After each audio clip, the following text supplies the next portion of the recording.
अगर ये सपना नहीं तो क्या है?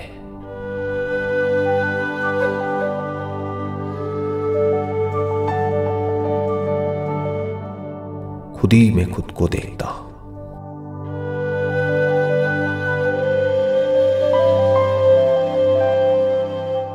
लेकिन फिर भी कभी खुद में खुद को नहीं देख पाता। अगर ये मजाक नहीं तो क्या है? सपने में भी सपनों की दुनिया में रहता और उन सारे सपनों के सच होने के सपने में जीता।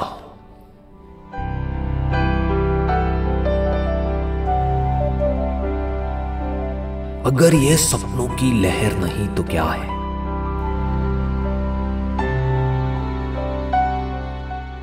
खुद से ही खुद को बनाकर,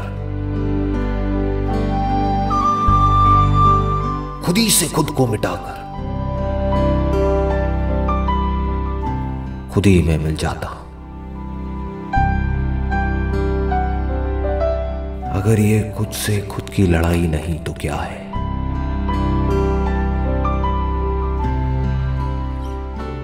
जागना तो चाहता हूं, मगर डर है कि अपना सब कुछ खो दूंगा। अब करूं तो क्या करूं? इसमें भी कोई शक नहीं कि खुद को खोकर मैं खुद को पालूंगा।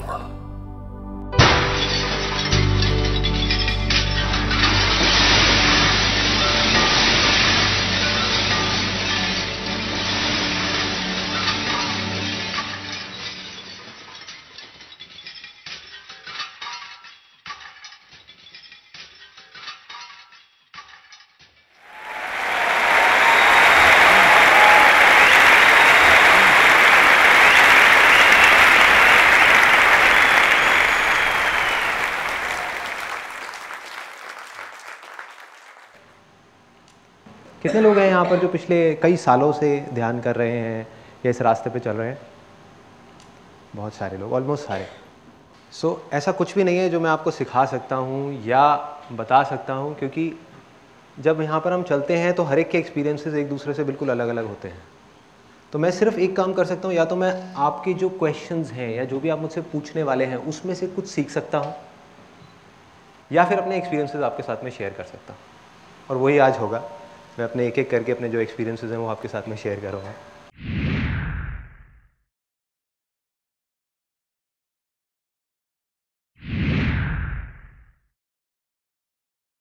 मैं अभी फिजियोथेरेपी के एक डॉक्टर के पास में जा रहा था, थोड़ा सा पेन हुआ था। मेरे बहुत अच्छे फ्रेंड है, तो वो एक बड़ा सिंपल सा उन्होंने मेरे से क्वेश्चन पूछा और मुझे हंसी आ गई। कहते कि यार रामायण में एक बात बताओ, लक्ष्मण ने उसकी सूर्पणखा की नाक काट दी। कहते अगर आज के टाइम में किया होता तो जेल में होता। अपनी जगह बिल्कुल ठीक है कि उसने किया तो गलत ही, और फिर कह रहे हैं कि रावण की गलती है। रावण ने क्या गलती करी? सीता को हाथ तक नहीं लगाया, तो रावण कहाँ गलत है? गलत तो ये है कि भाई हाथ नहीं उठाना चाहिए था ना, बात कर लेते, हाथ क्यों उठाया? ऐसे ही आप रामायण में जाओ, महाभारत में जाओ, यहां जाओ, वहां जाओ, जहां भी जाओगे आपको कॉन्फ्लिक्ट्स नजर आएंगे। बहुत तरीके के कॉन्फ्लिक्ट्स नजर आएंगे कि एक तरफ ये कहा जा रहा है, दूसरी तरफ ये कहा जा रहा है। ये कॉन्फ्लिक्ट्स क्यों हैं? क्योंकि ये कहानियां हैं, ये कहानियां हैं, और इन कहानियों में हम मतलब ढूंढने की कोशिश कर रहे हैं। लेकिन हम मतलब ढूंढने की कोशिश कर रहे हैं उसको लिटरली देख करके। कहानी के फॉर्म में एक बहुत बड़े मैसेज को प्रिजर्व किया हुआ है। उस कहानी को जब आप अनफोल्ड करेंगे तो अंदर से एक मैसेज निकल करके आएगा, उस मैसेज को पकड़ना है। इन ग्रंथों के डीप में अगर आपको जाना है तो पहले खुद को जानना होगा, उसके बिना कहानी समझ नहीं आएगी। एक एक बात जो रामायण में है, जो महाभारत में है, या बाइबल में है, या कुरान में है, वो सच है। देखने का नजरिया अलग अलग है। एक नजर से हम देखेंगे वही चीज हमको गलत लगेगी, एक नजर से देखेंगे हमको सही लगेगी, लेकिन है वो सब सच, झूठ नहीं है। किस स्तर पे है वो जब आप अंदर जाओगे धीरे धीरे समझ आएगा कि राम है क्या, हनुमान क्या है, उसको वायु पुत्र क्यों बोला गया है, मेडिटेशन में ब्रेथ का इतना बड़ा रोल क्यों बताया गया है। जब ब्रेथ लंका में जाती है, ये लंका क्या यही तो नहीं है कहीं, ये शरीर जो सोने की लंका है, सीता जो है वो कहीं हमारी कुंडलिनी शक्ति तो नहीं है जो रिसाइड कर रही है। और जब हनुमान लंका में पहुंचता है तो लंका में आग क्यों लगती है? जब ब्रेथ हमारी पूरी बॉडी को जलाती है तो तप क्यों बोलते हैं उसको? ये क्यों बोलते हैं कि शरीर को तपाना पड़ेगा? और तपाने से क्या होता है? ये शरीर कहां जाता है? बाण यहीं क्यों लगना चाहिए रावण के, कहीं और क्यों नहीं? यहां पर ऐसा क्या है, इस चक्र में ऐसा क्या है? कहीं ये अग्नि का चक्र तो नहीं है? कहीं अग्नि से रूप तो उत्पन्न नहीं होता? कहीं हमारा सारा रूप इसकी वजह से तो नहीं है? अगर यहां बाण लगा तो क्या होगा? राम नाम में ज्यादा ताकत है या राम में ज्यादा ताकत है? रामायण में अगर आप ध्यान से देखोगे, एक बड़ा मजेदार इंसिडेंट है, उससे आपकी पूरी रामायण ढह जाएगी पानी की तरह। वो क्या है? लोगों ने भगवान बना दिया राम को, जबकि उस पूरी रामायण में भगवान कुछ और है।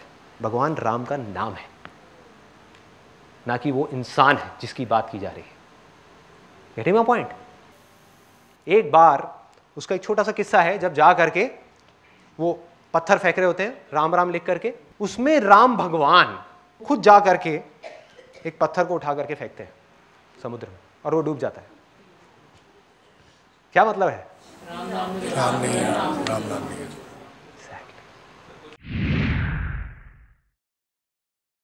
एक गाड़ी जा रही है, वहां पर एक ड्राइवर बैठा हुआ है।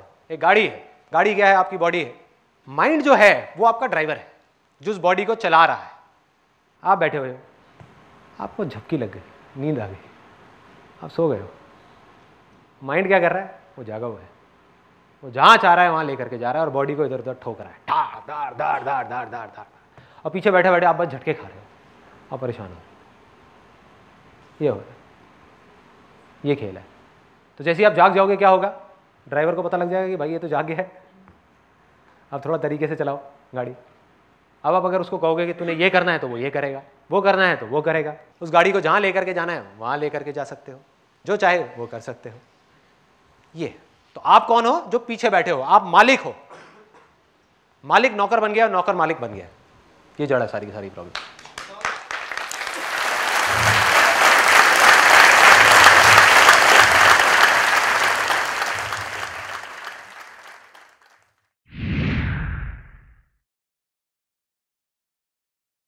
सवाल एक्चुअल में ये है कि सबसे पहले तो कि स्पिरिचुअलिटी है क्या?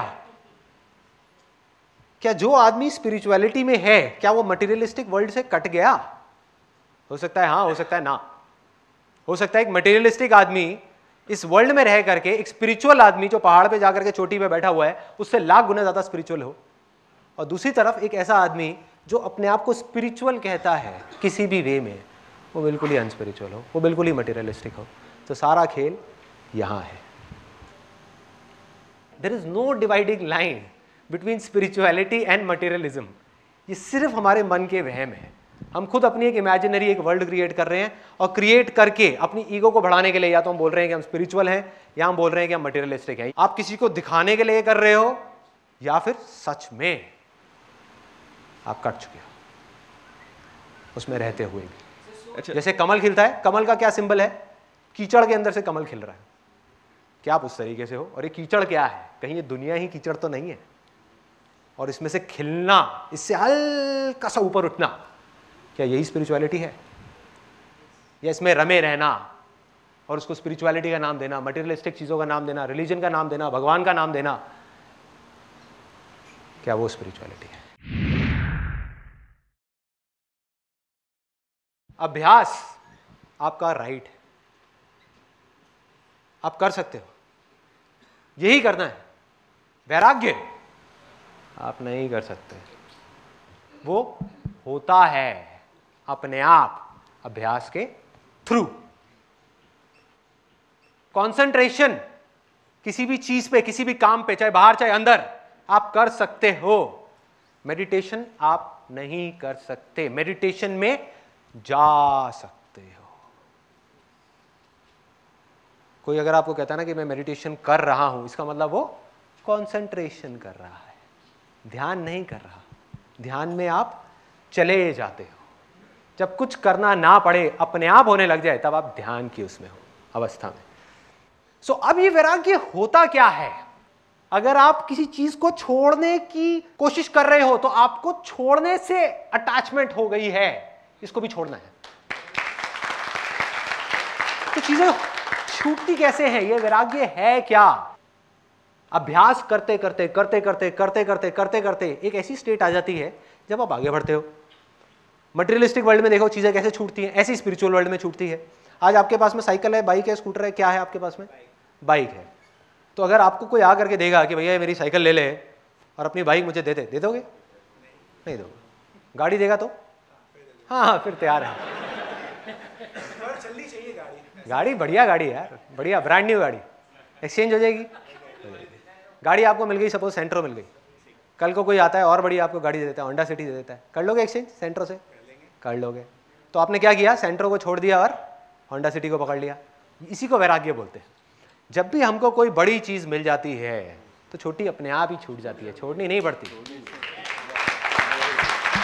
जिसके पास में सिर्फ बाइक है उसको आप बोलोगे मेरे को अपनी बाइक दे दे, आप अपनी जान लगा दोगे, अपनी बाइक नहीं दोगे, लड़ पड़ोगे उस आदमी से। 4 लोग भी आ जाएंगे, आप बाइक को नहीं छोड़ोगे, लेट जाओगे वहां सड़क पे, बाइक नहीं छोड़ूंगा, है ना? और गाड़ी मिल गई तो बाइक छूट गई। गाड़ी के बाद में जेट प्लेन मिल गया तो क्या आपको गाड़ी की टेंशन रहेगी? नहीं। फिर आप जेट को नहीं छोड़ोगे। जब जेट से भी बड़ा कुछ मिल गया तो जेट अपने आप छूट जाएगा। ऐसे ही स्पिरिचुअलिटी में समझ आने की बात है ना। Spirituality is nothing but understanding of the truth. जैसे जैसे आपकी समझ बढ़ती चली जाएगी, इसी को कॉन्शियसनेस बोला गया, इसी को नॉलेज बोला गया, अलग अलग नाम से उसको बोला जा रहा है। नॉलेज कहां से आती है? कॉन्शियसनेस के स्तर के बढ़ने से। जितनी आपकी अवेयरनेस, आपकी समझ, आपकी अंडरस्टैंडिंग इस दुनिया की बढ़ती चली जाएगी तो जो छोटी मोटी चीजें हैं वो अपने आप ही छूटती चली जाएंगी, छूट जाएंगी, छोड़नी नहीं पड़ेगी, छोड़ भी नहीं सकते। जब परम आनंद मिल गया तो छोटी छोटी चीजों में आपको कहां आनंद आएगा?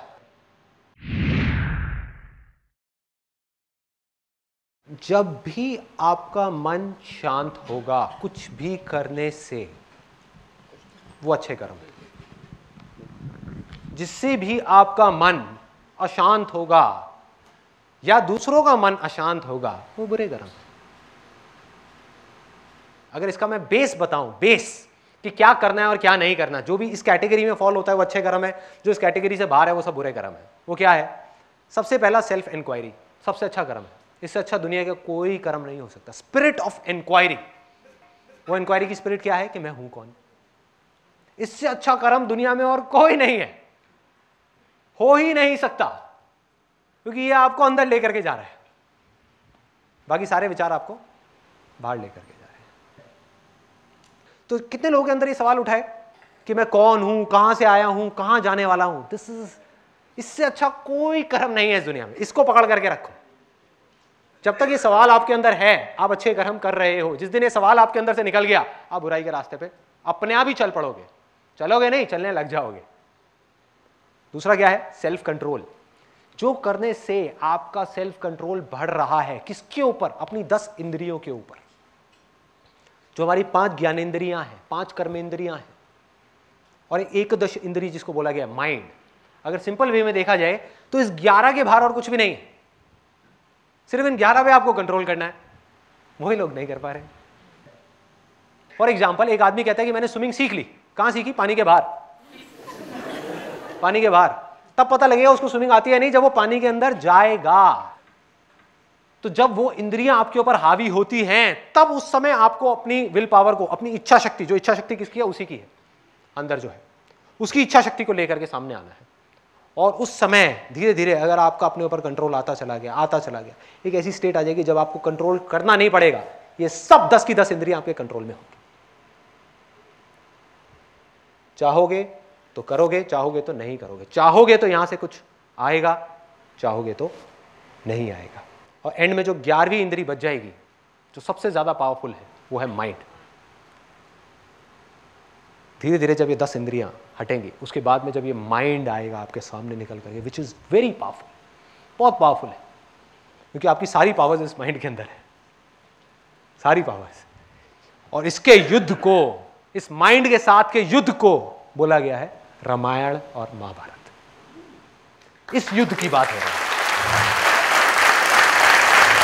ये कुरुक्षेत्र है ना, ये बॉडी ही कुरुक्षेत्र है। यही सोने की लंका है, इसको जलाना है, इसी के अंदर युद्ध होने हैं, तरह तरह के युद्ध होने हैं। अब उस युद्ध को कैसे लड़ना है, यही अभ्यास है, यही स्पिरिचुअलिटी। और इस युद्ध को लड़ करके कैसे जीतना है। जब आप जीत जाओगे तो धर्म की स्थापना अपने आप हो जाएगी, करनी नहीं पड़ेगी, उसी को धर्म बोलते हैं। तब तक, जब तक कि आप नहीं जीतते उस युद्ध को, तब तक सब इमेजिनेशन है, इमेजिनेशन है। अधर्म में हम धर्म की बात करते चले जाएंगे और कहेंगे हम धर्मात्मा है। अरे ना भाई ना।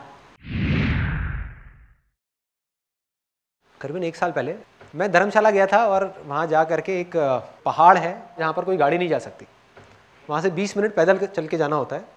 और वहाँ पे जा करके एक होटल बना हुआ है, वहाँ पर अपनी सांसों की भी आवाज़ शोर सुनाई देती है। तो मैं 10 दिन तक वहीं था और मैं बैठा हुआ बाहर ध्यान करने के लिए। शाम को करने बैठा था करीबन 4-5 बजे, और 7-8 बज गए, 9 बज गए, मुझे नहीं पता कितना क्या टाइम हो रहा था, रात हो गई थी। और रात होते होते वहाँ पर बहुत तेज़ मेरे कानों के अंदर एक झिंगुर की आवाज़ सुनाई देने लगी। झिंगुर पता है सबको क्या होता है, जंगल में नहीं होता वो गर्र करके वो आवाज़ें आती हैं।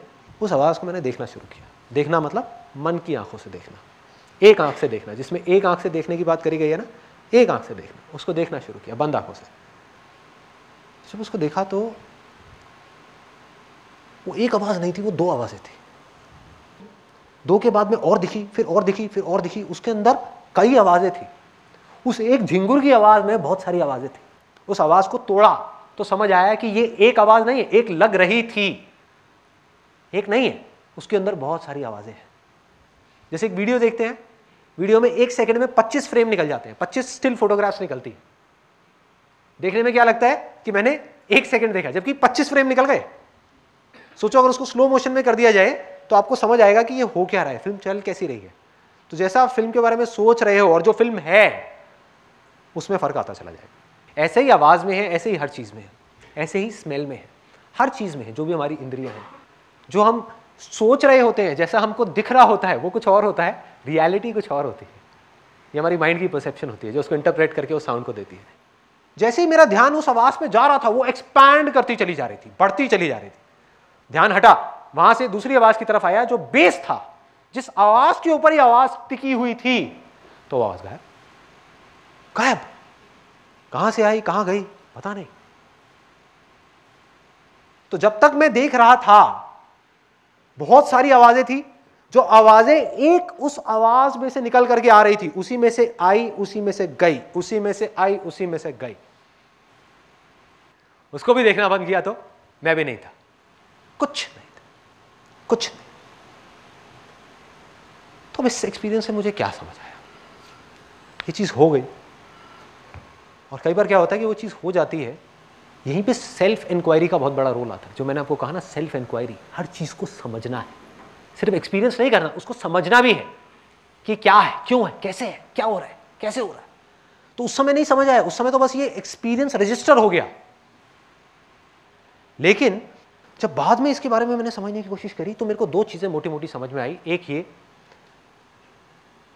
कि जब भी हम अपना ध्यान किसी भी चीज की तरफ लगा देते हैं, चाहे वो आवाज हो, चाहे वो लाइट हो, चाहे वो कुछ भी हो, वो एक्सपैंड करने लग जाती है, वो बढ़ने लग जाती है। दूसरी चीज जो समझ आई कि वो आवाज थी, मुझे लगता क्या था कि वो आवाज है, इसलिए मैं उस आवाज को सुन रहा हूं। जबकि सच्चाई क्या थी कि मैं सुन रहा था, इसलिए वो आवाज थी।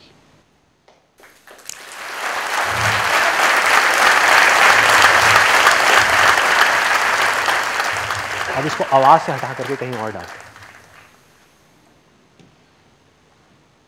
आप हो, इसलिए मैं आपको नहीं देख रहा, मैं देख रहा हूं, इस वजह से आप हो, नहीं तो आप हो ही नहीं। उसमें सिर्फ आप नहीं हो, मैं भी, ये सब एक ही है, अलग नहीं है। आप भी जो देख रहे हो, चाहे अपने आप को देख रहे हो शीशे में, चाहे इनको देख रहे हो, चाहे मुझे देख रहे हो, मैं हूं नहीं। आप देख रहे हो, इस वजह से मैं आपको दिख रहा हूं। जहां आपने देखना बंद किया, मैं हुई नहीं। ये हो गया जो मैं अपने एक्सपीरियंस के बेस पे आपको बता रहा था। प्रैक्टिकली समझना है कैसे होता है, साइंटिफिकली समझना है कैसे होता है, क्वांटम फिजिक्स को स्टडी करना शुरू कर दो। क्वांटम फिजिक्स के बारे में किसी ने सुना है? साइंस है, कोई स्पिरिचुअलिटी नहीं है, कोई थियोरेटिकल बातें नहीं है। यही जो बात मैं आपको बोल रहा हूं, ऑब्जर्वर इफेक्ट बोलते हैं इसको। जब कोई देख रहा है तो मैटर है, ये मैटर है। नहीं देख रहा है तो सिर्फ वेव्स है, ऊर्जा है जो बह रही है। देखने से सब चीजें मटीरियलाइज होती चली जा रही है, बनती चली जा रही है। तो मैं आपको देख कहां रहा हूं और कौन देख रहा है? क्या आप सच में हो या मेरी सिर्फ एक इमेजिनेशन हो? इसको मैं एक सिंपल एग्जाम्पल के थ्रू, सिंपल, जिसको कोई छोटे से छोटा बच्चा भी समझ सके और बड़े से बड़ा आदमी भी समझ सके, किसी भी स्टेट में हो वो मेडिटेशन में, बिगिनर लेवल पे है या बहुत एडवांस लेवल पे है, वो समझ जाएगा, कोई भी समझ सकता है। इसके लिए मुझे एक वॉलंटियर चाहिए जो यहां पर आना चाहे। एनीबडी। आप आंखें बंद कर लीजिए। अब ना जो मैं कहूंगा उसको आपको इमेजिन करते चले जाना है। अब जो मैंने अभी आपको कहा है ना, उसका लाइव आप एक एग्जाम्पल देखने वाले हैं। लाइव एग्जाम्पल अपने सामने कि बेसिकली क्या होता है, क्या क्या खेल है ये माया है क्या, कर्म क्या है, धर्म क्या है, मोक्ष क्या है, मुक्ति क्या है, जन्म क्या है, मरण क्या है, लाइफ क्या है, डेथ क्या है, आफ्टर डेथ क्या है, बिफोर लाइफ क्या है, वो सब कुछ है इसके अंदर। अगले 10 मिनट के अंदर अंदर सब क्लियर होता चला गया। अब ये मत समझना मैं इनको हवा में उड़ाने वाला हूँ। जादू नहीं है भाई। आप में से कितने लोग सपने देखते हैं रात को सोते समय? सब देखते हैं। जब आप सपना देख रहे होते हैं तो सपना सच लग रहा होता है या झूठ लग रहा होता है? सच लग रहा होता है। सपने कैसे आते हैं ये देखना है अपने को। कोई ना कोई अंदर डिजायर होता है तभी सपना आ रहा है। बहुत बार आप देखेंगे जो सपना है वो हमारे किसी ना किसी डिजायर से रिलेटेड ही आता है। जो आप रियलिटी में नहीं कर पा रहे हो उसको सपने में करने की कोशिश कर रहे हो। होता है ऐसा? सबके साथ होता है। कई बार एब्स्ट्रैक्ट सा कोई सपना आता है, इसका मतलब वो डिजायर तो है लेकिन आपको पता ही नहीं है कि आपके कितनी गहराई में जाकर के वो डिजायर है जिसकी वजह से वो सपना आ रहा है। बिना कामना के सपना नहीं आ सकता। अब ये सपने में है और इन्होंने क्या किया, अपने माइंड में ही इमेजिनेशन बना ली कि मैं एक लड़का हूं और बिल्कुल वैसा ही जैसा कि ये बनना चाहती है, जिसकी बॉडी बहुत स्ट्रांग है, बिल्कुल एब्स वैब्स ये वो और बिल्कुल फिट, फिजिकली फिट, और एक बोट के ऊपर समुद्र के बीच में जा रही हूं मैं, ऐसे खड़ी हुई हूं और हवा चल रही है सामने से। इतनी देर में इनकी नजर पड़ी एक मछली के ऊपर। एक मछली, बड़ी सुंदर सी मछली, गोल्डन कलर की, वो मछली जा रही है। जबकि क्या वो इनसे अलग है? वो मछली क्या है? वो भी तो इन्हीं की इमेजिनेशन है। अब इसको ध्यान से समझना, एक एक करके लेयर्स आती चली जाएंगी, लेयर्स खुलती चली जाएंगी। सिंपल है लेकिन बहुत डीप है। अब वहां से क्या हुआ कि जैसे ही मछली को देखा तो मछली को देख करके ख्याल आना जायज है, यार इंसान होने की बजाय, ये लड़का होने की बजाय अगर मैं मछली होता तो समुद्र के नीचे की दुनिया जा करके देखता, बिना कोई मास्क लगाए, बिना कुछ करे। ये भी एक दुनिया है, मजा आ जाता। कामना उठ गई, डिजायर उठ गया। Desire is the root cause of existence. यही कर्म है। जहां डिजायर उठा कर्म हुआ। अब जैसे ये डिजायर उठा, इमीडिएटली उसी मछली के अंदर पेट में ये पहुंच गई। और सपने में टाइम और स्पेस नाम की कोई चीज नहीं है। जो हमारी रियल लाइफ में चीजें 50 साल में होती हैं वो सपने में 50 सेकंड में हो जाती है। तो क्या हुआ, इमीडिएटली इनके अंदर वो आया, उसके अंदर पेट में वो पहुंची और वहां से वो निकली और फटाफट से बड़ी हुई और तैर रही। अब ये क्या बन गई? मछली। अब उस लड़के को भूल गई। अब ये मछली है और मछली की दुनिया देख रही है। मछली की नजर से दुनिया को देख रही है, चाहे उस लड़के को देख रही है, चाहे समुद्र के अंदर देख रही है, चाहे यहां, चाहे वहां, चाहे यहां, वहां, वहां, वहां। अब इनके अंदर डिजायर उठा। मछली है, गोल्डन कलर की, बड़ी सी, अच्छी सी, सुंदर सी मछली जा रही है, जा रही है, जा रही है, जा रही है। एकदम से इनकी नजर पड़ी कि यहां पर एक और मछली है जिसके साथ में उसके 2 छोटे छोटे बच्चे हैं। और उसने कहा कि यार काश मेरे भी 2 बच्चे होते। बड़ा सिंपल सा डिजायर है। उठेगा ये? अगर सपने की आप गहराई में जाओगे, ऐसे तो सपने बनते हैं, बस ये है कि हम उसको देखते नहीं है, हमें पता नहीं लग रहा होता कैसे बन रहे हैं। मैं आपको चेन बता रहा हूं कि कैसे बनते हैं, कैसे बनते हैं। एक सपने में से एक सपना बना जहां पर ये लड़का है, वहां पर से एक सपना बना जहां पर ये मछली है, और मछलियों को और उनके बच्चों को, उसकी फैमिली को देख करके इनके अंदर एक और डिजायर उठा कि मेरी भी फैमिली होनी चाहिए। जैसे ये डिजायर उठा, उनके अंदर से मछलियां बाहर आ गई। अब ये भी दो मछलियों के साथ में तैर रही है, और क्या बोला इन्होंने कि ये दोनों मछलियां, ये जो दोनों हैं, ये मेरी है, बाकी कोई मेरा नहीं है। इस मछली के लिए ये वाली, क्योंकि वो पीछे का सब भूल चुकी है, उसके लिए आज की जो रियलिटी है वो क्या है, सपने के अंदर, इस लेयर के अंदर, कि ये जो बच्चे हैं ये मेरे हैं, जबकि सब कुछ ही इनका है। समझ गए क्या हो रहा है? वो लड़का भी यही है, मछली भी यही है, सब कुछ यही है। अब एक दिन एक शिकारी आया और उसने आ करके कांटा फेंका, और कांटा जा करके, ये तो बड़ी थी, ये तो बच गई, इन्होंने देखा एकदम से, लेकिन जो बच्चा है जिससे आपको इतना प्यार है, जिसके साथ पता नहीं कब तक आप खेलते रहे, और बड़ा जबरदस्त अटैचमेंट है, क्योंकि उस अटैचमेंट को आप अपने माइंड के लेवल पे, बॉडी के लेवल पे फील कर चुके हो, बहुत अच्छे तरीके से आप फील कर चुके हो। और जैसे ही उसके गले में कांटा पड़ा, वो छटपटाने लगा। आपका जो बच्चा है, एक बच्चा है, दूसरा वो रोने लगा, जो दूसरी मछली है, और आप उसको देख रहे हो, अपने बच्चे को आप बचाने की कोशिश कर रहे हो, उस कांटे से लड़ रहे हो, अपने आप को उससे जाकर के टकरा रहे हो, लेकिन आप उसको छुड़ा नहीं पा रहे। और धीरे धीरे करते करते वो बेचारी खून ही खून चारों तरफ, और उसको ऊपर से खींच लिया, एक शिकारी ने खींच करके अपने पास में रख लिया। अब भयानक गुस्सा है और बदला लेने की भावना आई अंदर से, आएगी कि कौन है, मैंने किसी का क्या बिगाड़ा था, मैंने किसी का क्या बुरा किया था जो मेरे बच्चे को मार दिया। मैं अच्छी खासी खेल रही थी अपने बच्चे के साथ में, क्या दिक्कत थी? कोई दिक्कत नहीं थी। क्यों आकर के शिकारी ने मारा मेरे बच्चे को, क्यों मारा? और उनके अंदर गुस्सा भर गया, भयानक गुस्सा, बदला लेने की भावना आई कि मैं उस शिकारी को छोड़ूंगी नहीं। ऐसा ही होगा अगर रियल लाइफ में, इमेजिन करो अगर आप में से किसी के बच्चे के ऊपर कोई हाथ डाल दे, आप क्या करोगे? यही तो करोगे ना, गुस्सा आना जायज है। आप कहोगे मैं नहीं छोड़ूंगा, मेरे बच्चे को कैसे मारा इसने, मैं नहीं छोड़ने वाला। यही हुआ इनके साथ में। तो सपनों की एक लेयर में से दूसरी लेयर में से एक और लेयर निकल गई, और हर लेयर अपने आप में कंप्लीट यूनिवर्स है, एक कंप्लीट दुनिया है। और जैसे ही ये कामना उठी, जैसे ही ये डिजायर उठा इनके अंदर, इमीडिएटली ये यहां से हट करके कहां पहुंच गई?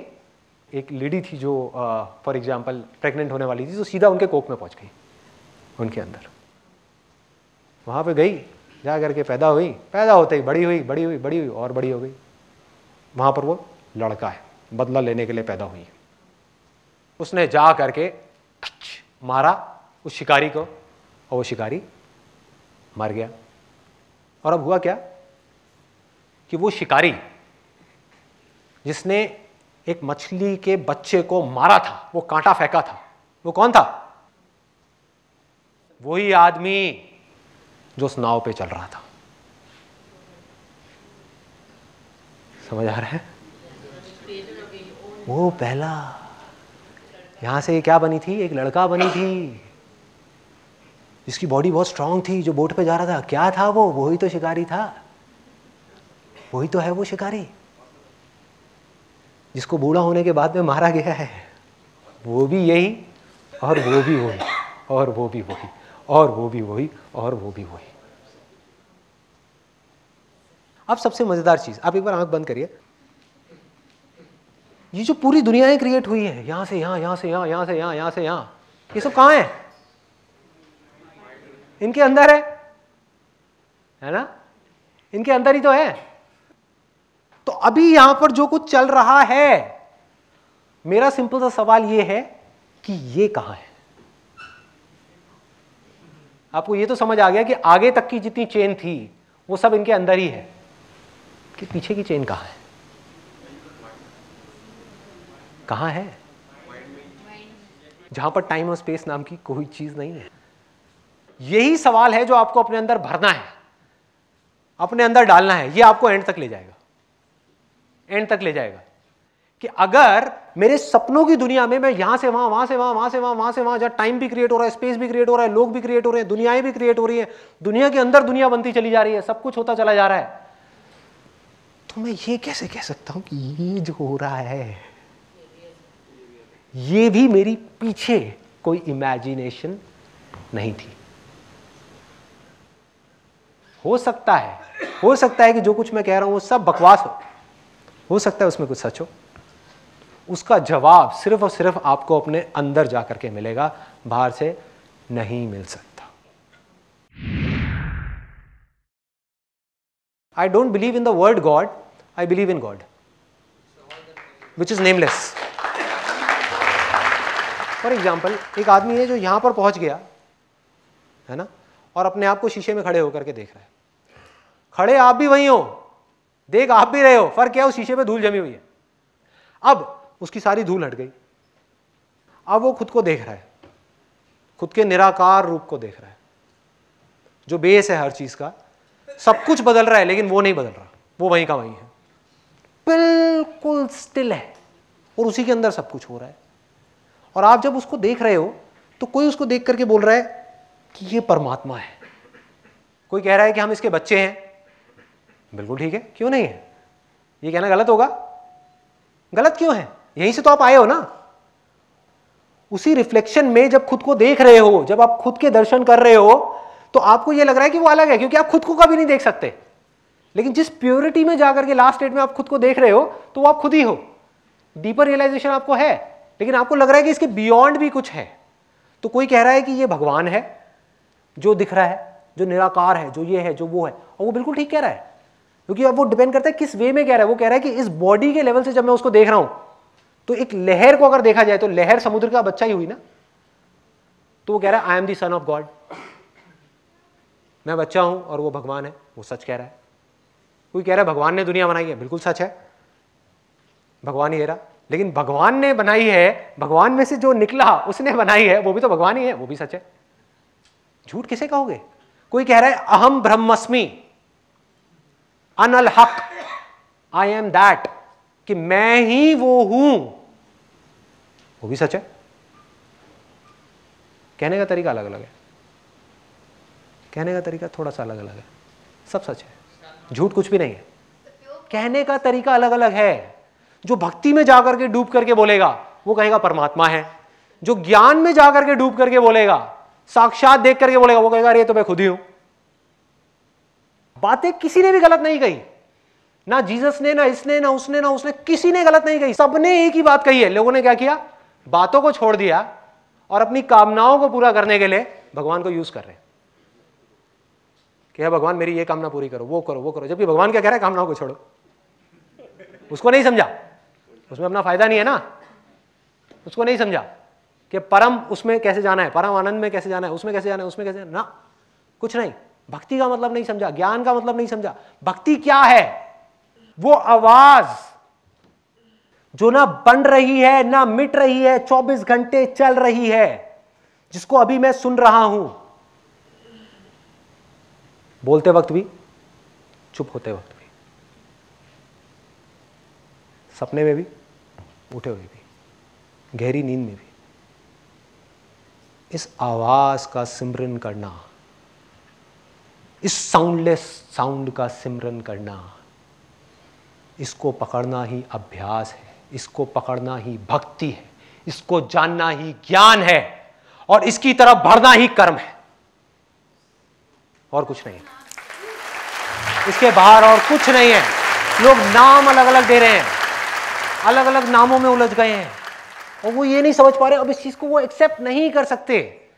इस चीज को आपका माइंड एक्सेप्ट नहीं कर सकता, क्योंकि जैसे ही माइंड ने आपके इस बात को पूरी तरीके से एक्सेप्ट कर लिया तो 2 दिन नहीं लगेंगे, अगले ही सेकंड में आप यहां से निकल करके फुर वहां पहुंच जाओगे। कोई मेडिटेशन की जरूरत नहीं है, कुछ नहीं है। लेकिन वो एक्सेप्ट कैसे करे? उसने एक्सेप्ट कर लिया तो माइंड का ही एग्जिस्टेंस खत्म। तो वो कैसे एक्सेप्ट कर लेगा? वो तो कर ही नहीं सकता। माइंड को कुछ ऐसा दिखाना पड़ेगा जहां पर जा करके माइंड भी अपने घुटने टेक दे, और फिर उसके अंदर से आवाज आए कि ये ही प्रभु है, ये ही भगवान है। मैं क्या करूं भैया, मैं अपने हथियार डाल दिए, अब आगे और कुछ नहीं है। तो माइंड सरेंडर कर देगा, इंद्रियां सरेंडर कर देंगी, आप सरेंडर कर दोगे। जब सरेंडर कर दोगे तो एंड में देखोगे सिर्फ आप ही रह जाओगे।